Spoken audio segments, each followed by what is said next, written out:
Der kasachischen Nachrichtenagentur zufolge wurde Ayman Umarova, Anwältin des uigurischen Menschenrechtsaktivisten Serikcan, von Unbekannten verfolgt. Ihr Mandant Serikcan ist bekannt für seinen Einsatz für Ostturkestan, der stets Beweise für die Verbrechen Chinas an die Weltöffentlichkeit brachte. Die Anwältin Umarova fühlt sich daher in ihrer Lage unwohl und bedroht. Zuvor wurde Serikcan von chinesischen Beamten zu einer Falschaussage gezwungen, die aufgenommen und veröffentlicht wurde. Chinas Verteidigungsminister Wei Feng und der saudische Prinz Salman einigten sich auf eine engere militärische Zusammenarbeit ihrer beiden Staaten. Zuvor stattete Feng auch Ägypten einen Besuch ab, um über militärische Bündnisse zu verhandeln.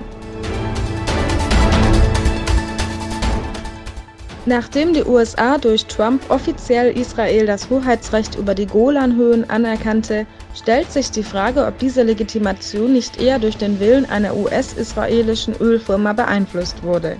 Dem Konzern wird nachgesagt, dass er in dieser Region Bohrquellen besitzt.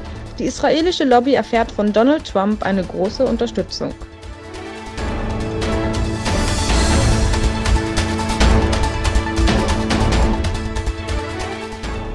Die USA erfährt Kritik von der Leiterin der Abteilung für Information und Presse der Russischen Föderation, Maria Sacharowa, die den Vereinigten Staaten wegen der Legitimation der Golanhöhen für Israel Doppelmoral vorwirft. Denn der Argumentation der USA nach müsse man ebenfalls die Krim als russisches Protektorat anerkennen, so Sacharowa.